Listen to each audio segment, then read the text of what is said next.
Chapter 90. Siddle wasn't too surprised. After Charlie mentioned traffickers, she had guessed a little. Siddle had been in close contact with that girl before. At a glance, she knew that her fear wasn't because she was sold. She must have been an innocent person who happened to pass by the hotel and was harmed by Leatherface's family. Sure enough, Charlie took a breath and said, "It's true that I couldn't go see the traffickers, so of course I couldn't pick up a replacement. But on the way back, we met a girl. Her condition was quite miserable at that time. Her clothes were torn and covered in blood. She was walking alone in the pouring rain. I saw that she had no companions, and was in a panic, so I got out of the car and asked her what happened. She asked me for help and kept repeating, 'There's a demon there.' I saw that she was about the same height as Penelope, but her hair color was different. If I went back and bought hair dye, I could dress her up to look almost like Penelope. So I took her to the car, and she got in and told me again, 'There's a demon there.'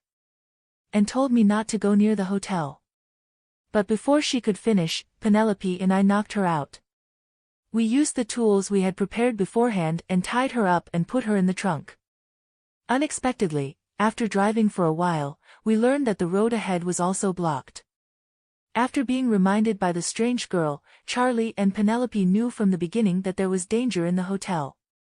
So they initially waited at the intersection where the mud and rocks were piled up. But after a long time, the road was still not cleared, and there was a risk of landslides nearby due to heavy rain. Charlie and Penelope had no choice but to turn back. They took the unconscious girl in the trunk back to the old road, and finally decided to rest at the hotel. After the road was cleared, they would leave immediately. While in the hotel, Charlie showed the arrogant and irritable personality of a rich young master, in order to make others lower their guard against the two of them, so that they could conveniently stand by and observe everything, and then leave the hotel safely. He didn't want to take any risks, everything was just a disguise to hide his true face. Up until now, in this situation, Charlie had no way back, so he gritted his teeth and told the girl in front of him everything. "I've said everything I can." Charlie smiled bitterly, "I really don't believe in family traditions. I think that thing is just nonsense. Even though I participated, after Penelope drew the death card, I just wanted to let her escape the massacre first, using someone unrelated to her to fool the family. Then, when the sacrificial ceremony is over, I will tell the family that this ridiculous tradition is all fake. Now, I can't convince them." Charlie sighed, "That's why I'm going to use the truth to make them believe. Even if the deal with Mr. Lobel is broken, nothing bad will happen. The so-called deal with the devil is a lie, and Mr. Lobel is also a fake. They absolutely don't need to cling to a false rumor, even if it's a family rule left by my great-grandfather, but times have changed, and everyone knows that devils don't exist. There's no need to sacrifice the lives of new members."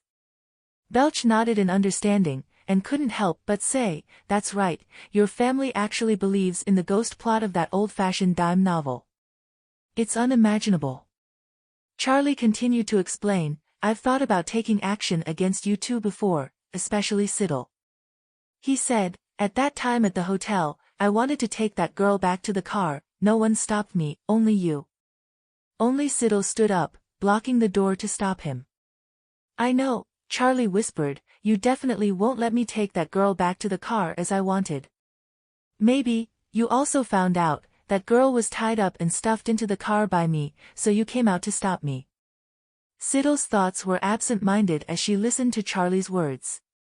She had indeed discovered, at a glance she knew that the girl was a pitiful person driven mad by the Leatherface family murderers, and she also knew that after she got the weapon in Charlie's trunk, the first thing she did was not to run away, but to return to the hotel where she said there was a ghost there, secretly killing some people in the hotel. She was almost crazy because of everything that had happened. But before that, she was just an innocent passerby. Even though she was bewitched by the nameless female corpse and injured Siddle, Siddle had no intention of holding a grudge. "I knew for sure that you wouldn't let me take that girl away as I wished," Charlie said bitterly, "so, when the three of us entered this abandoned town, I thought, If you're determined to become my obstacle, then I might as well get rid of you right here. If you die, then no one will stop me. I can take both you and that girl away, and use whichever corpse is suitable. I have to save Penelope, and for this, sacrificing everything else is fine. You, Belch became even angrier as he listened, and couldn't help but step forward and curse, are you crazy? You're willing to sacrifice everything for her, so why don't you die for her and make an innocent person die? Charlie's face was gloomy, I still want to live with Penelope, besides, it's useless for me to die. Belch still wanted to curse the two words scum. Siddle suddenly asked, is that policeman still alive? Charlie was stunned for a moment, I don't know. Belch was also stunned, suddenly hearing Siddle calmly command, search his phone. Belch didn't understand why the topic of these two people suddenly turned to police officer John. But he still obediently walked over and found the phone on Charlie, who was motionless with an arrow pointed at his head. Siddle gestured, open it, said to Charlie. Charlie's eyes blinked, but in the end he had to unlock the phone. Belch returned to Siddle's side and handed the phone to her. Siddle didn't take it, but just glanced at it absent-mindedly. Sure enough, she saw the message Charlie sent to Penelope 10 minutes ago. If Charlie thought she was an obstacle and wanted to kill her, there was no reason for him to let that police officer go. Otherwise, as long as the police officer reported the incident, after a period of investigation, what he did would have a great risk of being exposed. After entering town, Charlie secretly said to Penelope, deal with John. However, he did not expect that he would be unable to deal with Siddle. Although he had excellent acting skills and even prepared various tricks and devious methods to try to lure her into a trap, the result was still very obvious at this moment. Siddle did not say anything, she looked at Charlie thoughtfully for a while. For Charlie and Belch, the so-called deal with Mr. Lubell was just a ridiculous feudal tradition. But Siddle knew that ghosts could really exist. She thought for a while and suddenly leaned over to put her cheek close to Charlie's. The pale-faced girl raised the corners of her mouth, blinked her long eyelashes, and slowly said, I will not kill anyone. The cold breath brushed past the man's side face. Charlie shivered, hearing Siddle continue in a low voice as if whispering negotiation to him, it's true that I won't let you take that living person away, but you can use another body. Charlie was stunned, then suddenly remembered something, silently swallowed his saliva. You mean the unidentified female body? Of course. I'm not a wedding ruiner. The blonde girl seemed to be enjoying it. She giggled, her laughter sounded friendly, but if you listened closely, you would hear that her laughter didn't carry any emotion.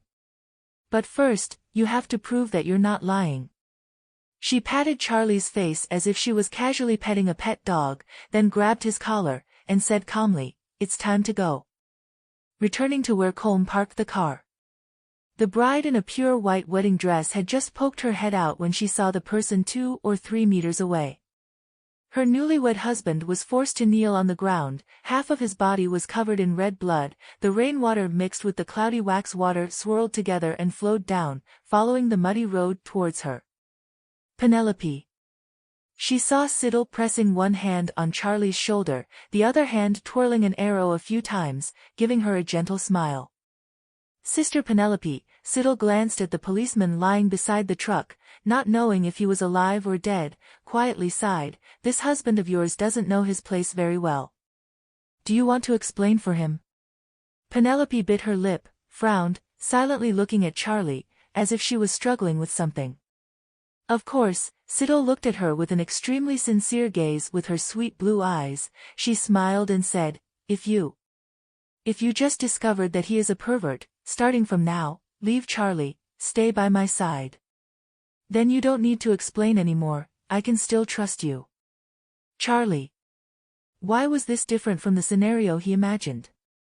Forcing him to confess was fine, why did he still seduce his wife? He felt both surprised and angry in his heart, but that wasn't what made him the most angry. The most important thing was that after Siddle smiled and said that, Charlie could clearly see through the heavy rain. Penelope looked at herself, then looked at the girl beside him. There seemed to be a brief hesitation. Charlie.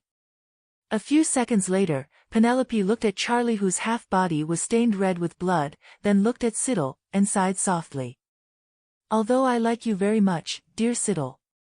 But I'm sorry, I'm already married. I can't do anything that would hurt my family. Her tone carried a hint of regret. Charlie. He had nothing more to say. Siddle also looked extremely regretful and sighed, gently saying, "All right. So do you have anything to say?" Belch tactfully raised the weapon in his hand and pointed it at Penelope. Penelope glanced at the crossbow in the trunk, didn't take it, and just raised her empty hands, signaling that she had no intention of attacking.